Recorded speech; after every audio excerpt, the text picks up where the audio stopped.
Abra sua Bíblia, por favor, em Jonas. Jonas, capítulo 1. Nós vamos ler os versículos de 1 a 3. Jonas 1, de 1 a 3. Eu chamo a sua atenção para esse texto, para nós pensarmos sobre o chamado de Deus. O chamado de Deus, Jonas 1, de 1 a 3. A palavra do Senhor veio a Jonas, filho de Amitai, com esta ordem: vá depressa à grande cidade de Nínive e pregue contra ela, porque a sua maldade subiu até a minha presença. Mas Jonas fugiu da presença do Senhor, dirigindo-se para Tarsis. Desceu à cidade de Jope, onde encontrou um navio que se destinava àquele porto. Depois de pagar a passagem, embarcou para Tarsis, para fugir do Senhor. Ó Deus, em nome de Jesus, que o Senhor agora nos abra mentes e corações, que possamos entender a seriedade do chamado do Senhor para as nossas vidas, do chamado do Senhor para todas as áreas da nossa vida. Possamos ouvir sua voz, possamos discernir teu desejo. Oramos em nome de Jesus, amém.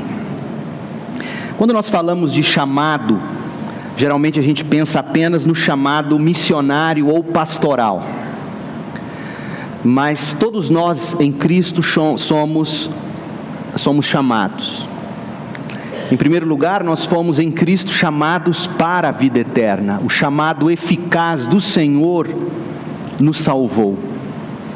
Em segundo lugar, nós somos chamados por Deus para servi-lo nas áreas aonde Ele nos coloca. O gari é tão chamado por Deus quanto um pastor. Essa é a ideia que a reforma protestante resgata dos textos bíblicos.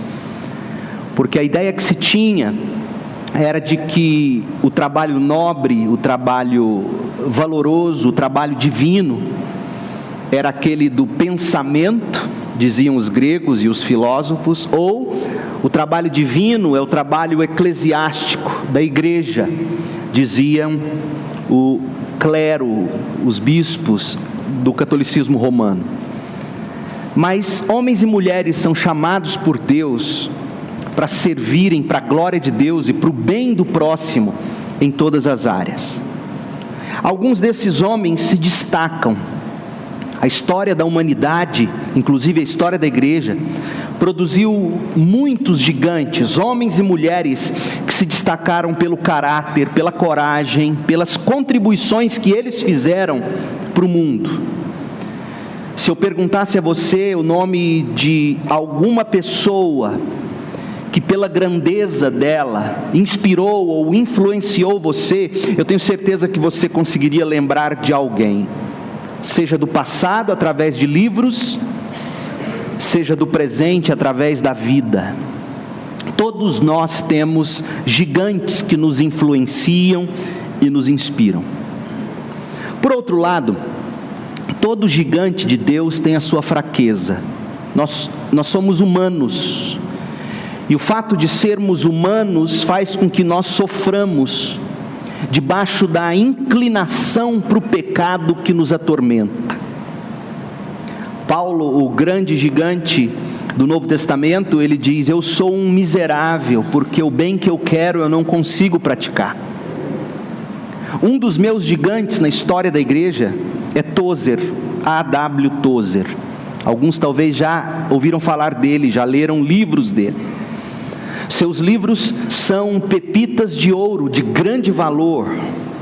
O conhecimento de Deus de A.W. Tozer é algo que vale a pena você encontrar num sebo, na internet e ler.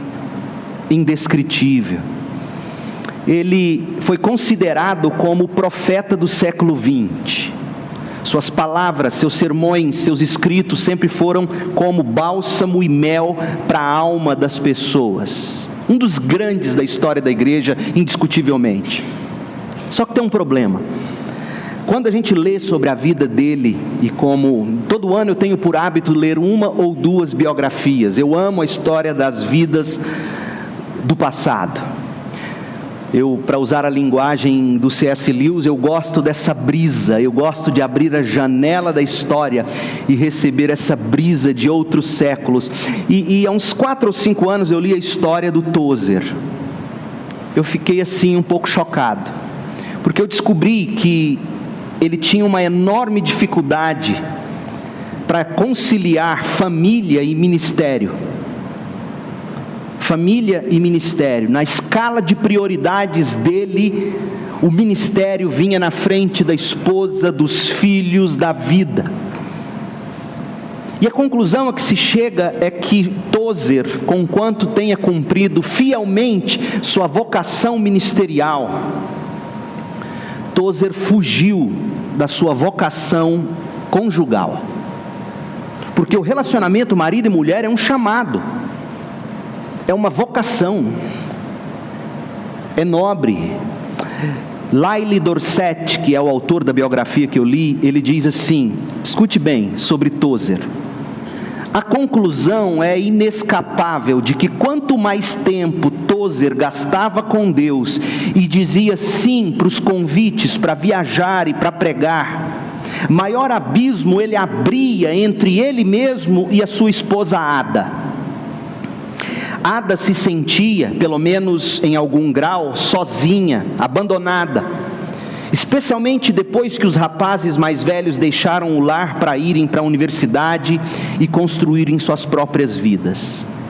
Nenhum dos 7 filhos, nem os homens que conheciam Tozer mais intimamente, acreditavam que ele era intencionalmente nocivo. Pelo contrário, todos estavam convencidos de que ele amava sua esposa. Mas Tozer a feria profundamente, e aparentemente fez isso a vida toda. Quanto mais ele se envolvia com as pregações, com as viagens, com os livros, com o ministério, mais ele abriu uma lacuna. O biógrafo diz que ele nunca incentivou a esposa a aprender a dirigir. E quando ele viajava e ficava por tempos longe de casa, ela ia para a igreja sozinha, e às vezes debaixo de muita chuva, ou de neve, já que era em Chicago que eles moravam. Às vezes, diz o biógrafo, essa mulher chegava na igreja parecendo um pinguim, congelada de frio. Tozer morreu em 63, com 66 anos. Ada ficou viúva com 64. Nesse período de 1 ano, porque ela casou-se depois de 1 ano, nesse período de 1 ano entre a morte do marido e o segundo casamento, foi quando ela se encontrou com um jovem amigo da juventude, o nome dele era Leonard. E ela se casou com ele se casou com ela, e a biografia diz assim, ela ficou casada com Leonardo por 10 anos. Por 10 anos, Ada e Leonardo curtiram a vida juntos. Gente, escute isso, porque isso aqui é muito revelador. De todos os registros, incluindo as cartas de Ada escritas aos amigos e amigas, esse segundo casamento trouxe a Ada realização, alegria, sentimento de liberdade que ela não havia experimentado antes. Leonardo comprou um carro para ela, ensinou ela a dirigir. E durante os anos de 64 a 74, quando eles ficaram juntos, casados, muitas pessoas que eram próximas a Ada, amavelmente questionavam sobre a felicidade dela agora no segundo casamento. A resposta dela era consistente, ela sempre dizia o seguinte, abre aspas, eu nunca fui mais feliz em minha vida. A.W. Tozer amava Jesus Cristo, mas Leonardo Odan ama a esposa dele. Fecha aspas. Tozer foi um gigante como pastor, foi um gigante como autor, foi um gigante como pregador, mas não atingiu grande estatura na vocação conjugal. ele fugia dela. Era uma pena. Os direitos autorais dos maiores livros dele, que poderiam ter dado à esposa uma aposentadoria depois da morte dele, ele dedicou a fundos sociais ou ministeriais, deixando ela literalmente quase à beira da falência quando ele morreu. Outro gigante da história é Ambrósio de Milão. Ele combateu o arianismo na história da igreja, e Justo Gonzalez conta no livro dele, História Ilustrada do Cristianismo, que por volta de 373 depois de Cristo, foi quando Ambrósio viveu, ele era governador da cidade de Milão. O bispo de Milão morreu, e como havia briga intensa por causa da doutrina do arianismo, haveria eleição na igreja para eleger o novo bispo. Ambrósio, como governador, resolveu ir pessoalmente àquela assembleia para garantir que não houvesse derramamento de sangue, que a paz reinasse durante a assembleia de eleição. Ambrósio era um homem íntegro, um homem respeitado. Na abertura da assembleia, ele pediu a palavra, e à medida que a multidão ia ouvindo, à medida que ele falava, a multidão ia se acalmando, a raiva ia serenando. De repente, um moleque lá na congregação gritou: Ambrósio bispo, Ambrósio bispo, Ambrósio, Ambrósio. E todos começaram a gritar junto com o menino: Ambrósio bispo, Ambrósio bispo. E quiseram torná-lo ali, naquele momento, o bispo. Ele saiu correndo da multidão, porque ele sabia que a carreira política dele ficaria comprometida se ele aceitasse o chamado para o bispado. Sabe o que ele fez? Fugiu, foi até o fórum, foi até o local da prisão, pegou os prisioneiros que eram mais inocentes e mandou torturá-los, a fim de que a fama dele, de Ambrósio, mudasse e todos começassem a vê-lo como um homem mau. Não adiantou nada, o povo não saía da porta da casa dele: Ambrósio bispo, Ambrósio bispo. Ele mandou chamar prostitutas para ficar na casa dele. Não se relacionou com elas, mas queria que elas entrassem e saíssem da casa dele, para que todos começassem a dizer: ele é promíscuo. Não adiantou nada, o povo continuava gritando: Ambrósio bispo, Ambrósio bispo. Até que ele aceitou o chamado. E conquanto tenha sido o homem que abriu o caminho para a mariolatria na igreja católica, Ambrósio foi o homem que começou a combater a doutrina do arianismo. Eu digo isso a você para dizer o seguinte: na história da igreja, na história humana,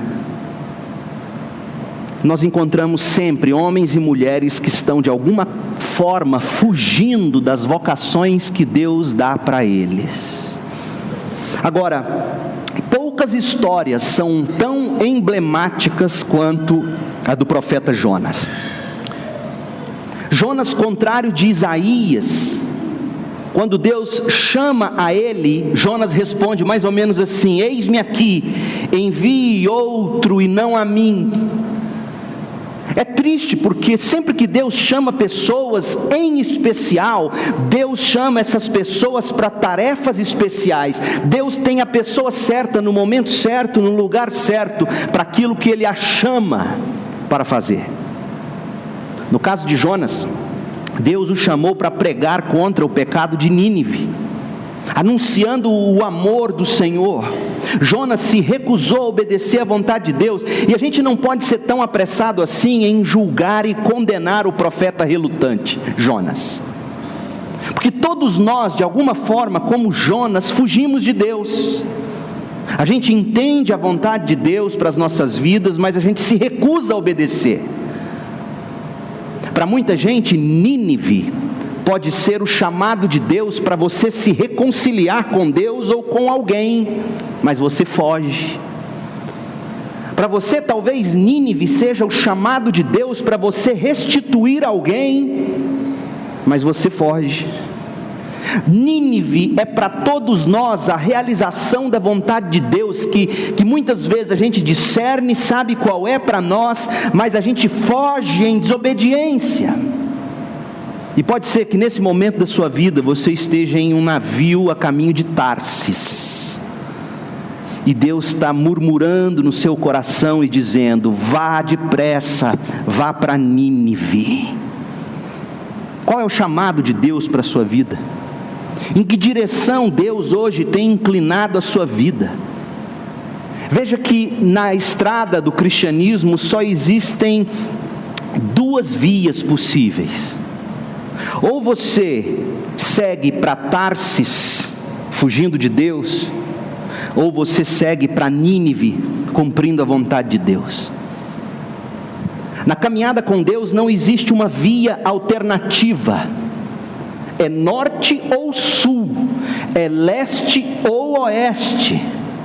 Não tem outra estrada além da obediência ou da desobediência. Em qual estrada você está seguindo? O que Deus tem dito a você para você fazer, mas você corre de Deus? Quais são as prioridades que você tem colocado na frente daquelas prioridades que Deus quer que você tenha? Por exemplo, Tozer deveria dar o melhor dele para o ministério? Sim, mas do que adiantava ganhar o mundo inteiro e perder a própria casa? Deixar uma mulher desgostosa?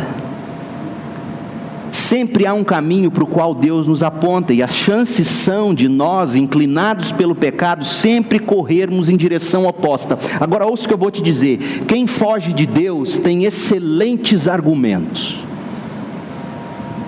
Você não vai encontrar um fugitivo de Deus que não tenha o discurso de um grande promotor público. É um homem que sabe se defender. Tozer, por exemplo, poderia dizer: sim, eu sacrifico um pouco a minha família, mas veja o meu ministério, e é fato. Ambrósio poderia dizer: não, o meu chamado é para ser o governador, é para ser o político cristão. E aí Deus diz: não, o seu chamado não é esse, o seu chamado é para ser bispo de Milão, pastor da igreja de Milão. Eu tenho visto Deus chamar pessoas para vocações distintas, e elas muito bem argumentativas dizem: não, eu não vou seguir nessa direção porque tem uma via do meio, e te dá os argumentos. Todos os fujões, quando indagados, sempre vão apresentar um argumento convincente. Deus diz a você: faça isso. E você: sim, Senhor, mas, e fica tentando ganhar tempo com Deus, e Deus diz: vá, mas vá depressa para Nínive, não é para Tarsis. A teimosia, ela nos cega. Com Jonas, a teimosia não era diferente. Na próxima ocasião que nós tivermos para o livro de Jonas, a gente vai ver como e por que Jonas se cegou. Hoje eu quero que você preste atenção no chamado. Deus permitindo, da próxima vez nós vamos falar da fuga, mas hoje veja o chamado. A primeira coisa que a gente tem que discernir é o chamado de Deus. E o chamado de Deus, irmãos, ele tem sempre pelo menos 3 características comuns a todos os chamados. O chamado de Deus, ele é pessoal e intransferível. O chamado de Deus é pontual e impossível. O chamado de Deus é proposital e incrível. Ele é pessoal e intransferível, pontual e impossível, proposital e incrível. Veja comigo. O chamado é pessoal e intransferível. A palavra do Senhor veio a Jonas, filho de Amitai. O chamado é pessoal. Não havia outro Jonas cujo pai era Amitai. O chamado, além de pessoal, ele é intransferível, porque chegou a Jonas como uma ordem: vá, é um imperativo, vá depressa. De que forma que Deus falou com Jonas, a gente não sabe. Se Deus falou com Jonas, assim como ele falou com Abraão, Jonas ouviu a voz de Deus. Se Deus falou com Jonas do jeito que ele falou com Ezequiel, Jonas teve uma visão. Se Deus falou com Jonas do jeito que falou com Jacó, Jonas teve um sonho. Outra possibilidade pode ser que Deus mesmo tenha imprimido uma forte convicção no coração do profeta. O importante para nós não é saber como Deus falou, o importante para nós é saber que Deus falou de uma forma pessoal e intransferível. E Deus ainda fala assim hoje, Deus continua chamando ainda agora. E como que Ele fala com a gente? De que forma Deus fala conosco? Ordinariamente, corriqueiramente, Deus fala conosco através da Bíblia. Quando Ele ilumina as Escrituras e aplica conceitos aos nossos corações, verdades aos nossos corações. Então, por exemplo, uma pessoa uma vez me perguntou, uma jovem relutante, doida para casar com aquele moço que não era crente, virou para mim e falou: pastor, eu estou buscando a vontade de Deus para a minha vida. Eu falei: será que Deus já não falou sobre isso? Abri em 2 Coríntios e disse: olha o que a Bíblia diz claramente, que recomenda que você não se coloque em julgo desigual. Então não é que você está buscando a vontade de Deus, você está buscando coragem para enfrentar uma sugestão de Deus, para ir contra uma direção de Deus. Deus fala pelas Escrituras, e é certo que Deus não fala sobre todos os assuntos nas Escrituras, mas Deus nos dá indícios, Deus nos dá norte, Deus nos dá condição de se criar uma doutrina, uma forma de interpretar a vontade dEle. Mas Deus também, Ele fala através de testemunhos, de exortações, de conselhos, de circunstâncias. Agora, cuidado com circunstâncias. Nós vamos ver na semana, quando formos falar da fuga de Jonas. Jonas vira para Deus e diz assim: Senhor, vamos fazer um trato. Imagina Jonas: Senhor, vamos fazer um trato. O Senhor quer que eu vá para Nínive? Eu vou colocar o Senhor na prova agora, vou testar o Senhor. Se o Senhor mudar de ideia para eu ir a Nínive, o Senhor não quer que eu vá, eu vou descer, eu vou lá a Jope, vou atrás de um navio. Se eu chegar lá no porto e tiver um navio para Tarsis, o Senhor vai estar dizendo para mim: pode ir para Tarsis.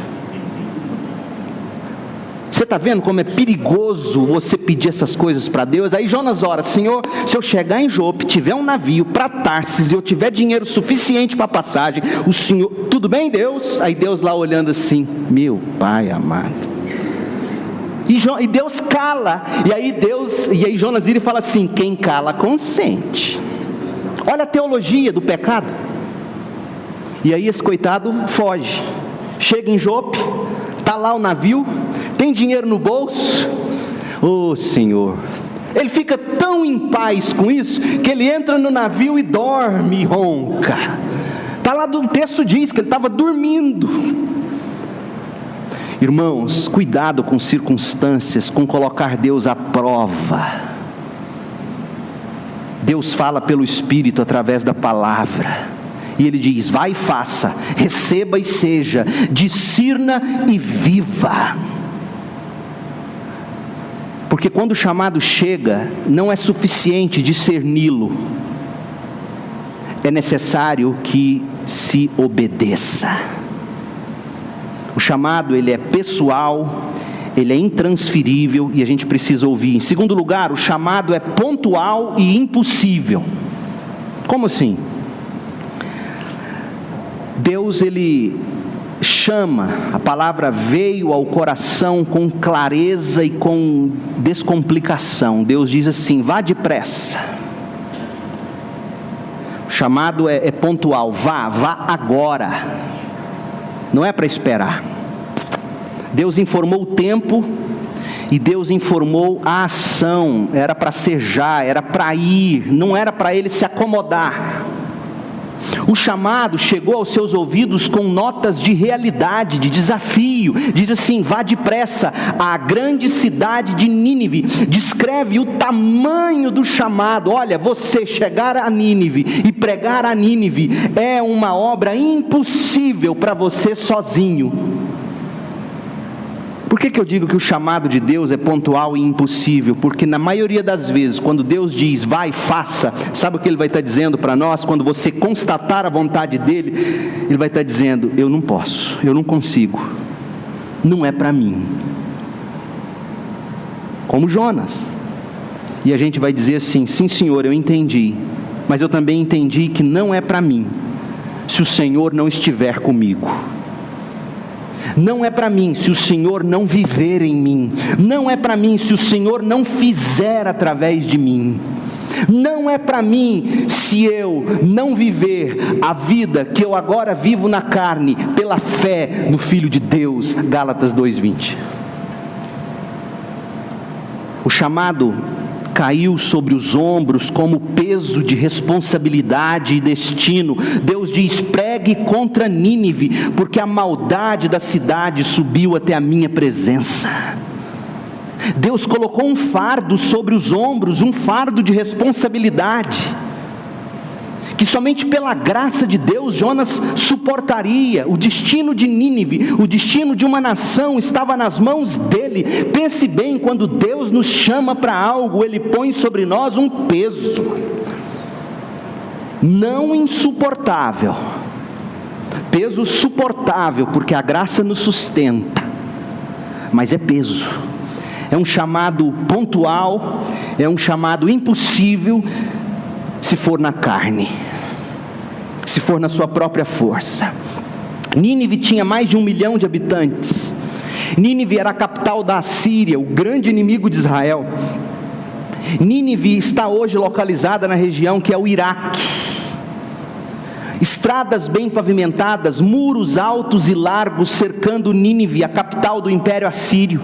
O muro, para você ter uma ideia, ele era tão largo, que se colocava 3 carros de guerra, um do lado do outro, andando sobre os muros que cercavam Nínive.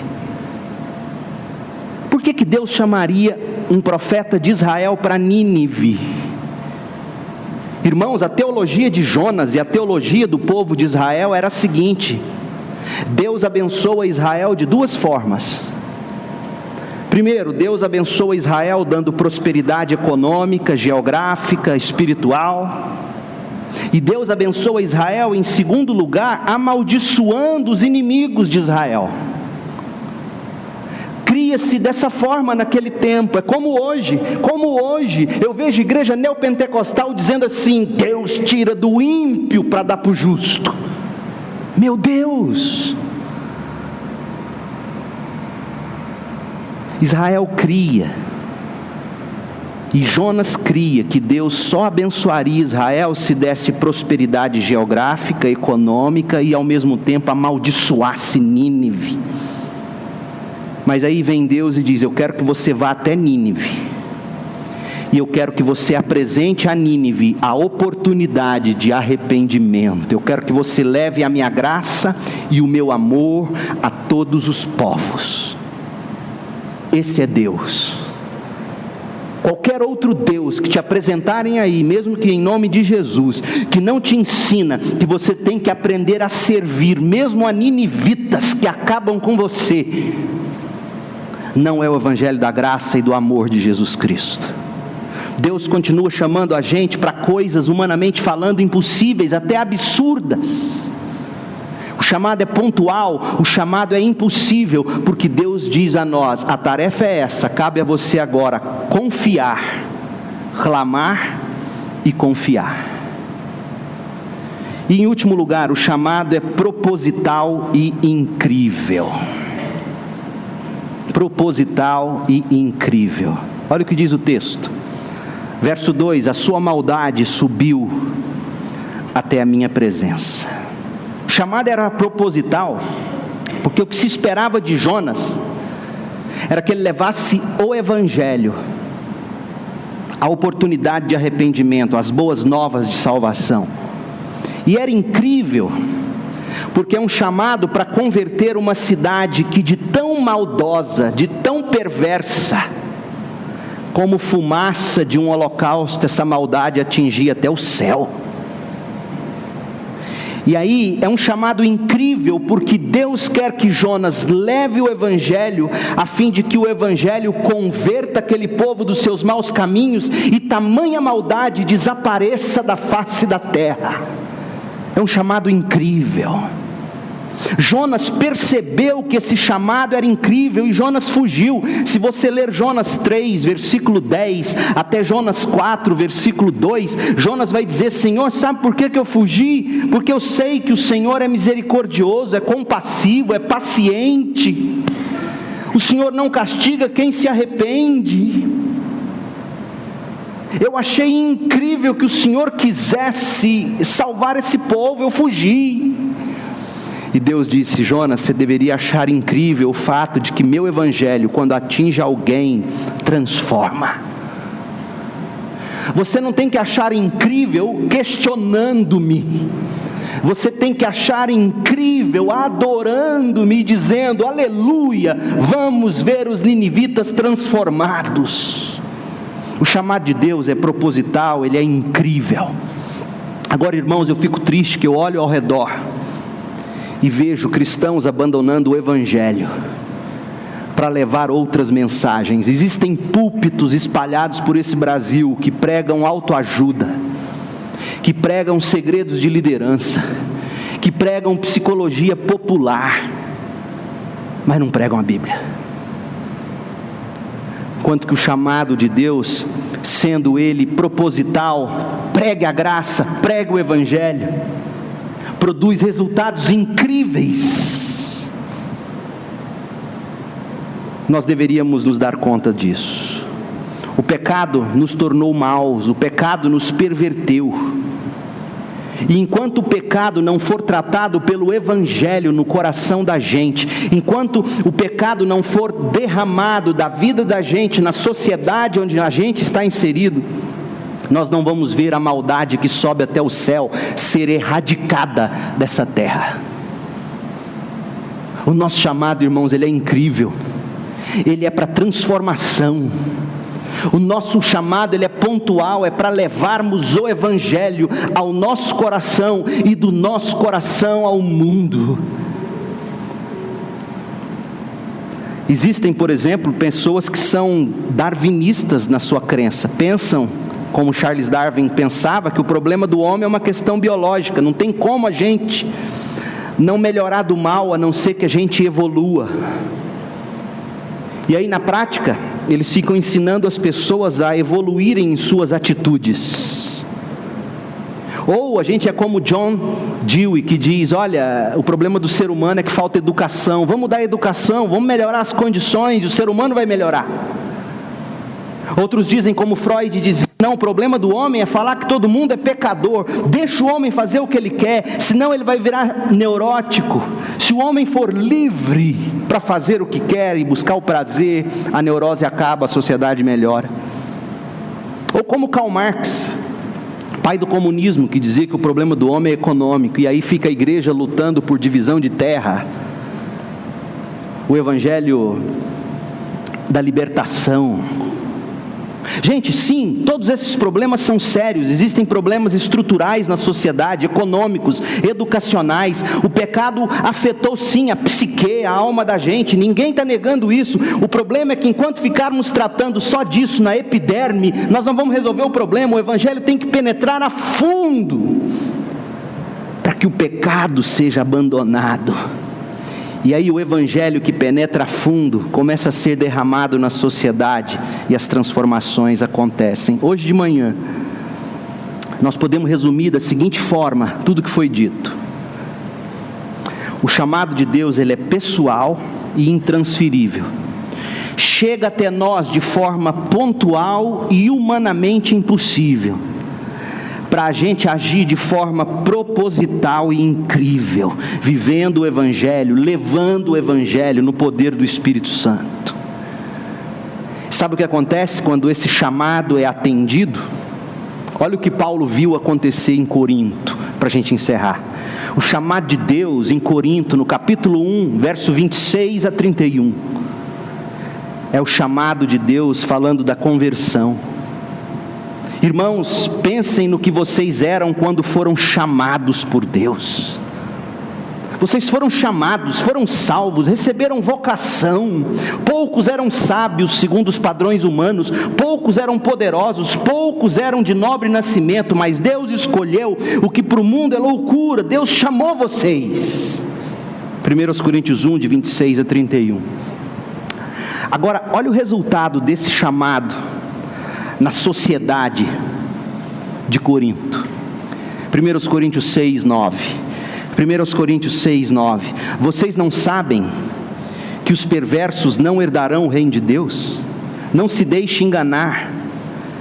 Imorais, idólatras, adúlteros, homossexuais passivos ou ativos, ladrões, avarentos, alcoólatras, caluniadores, trapaceiros, não herdarão o reino de Deus.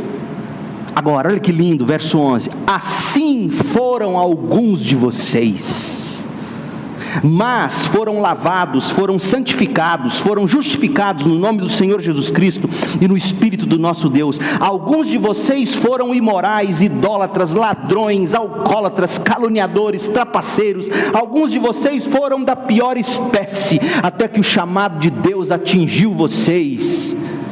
E vocês agora são contados como aqueles que um dia foram do mal, mas agora são de Cristo. Irmãos, quando o chamado de Deus nos alcança, e nós respondemos ao chamado com fé, com esperança e com amor, sabe o que acontece?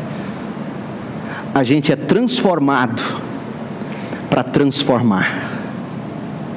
Ouça e receba o Evangelho.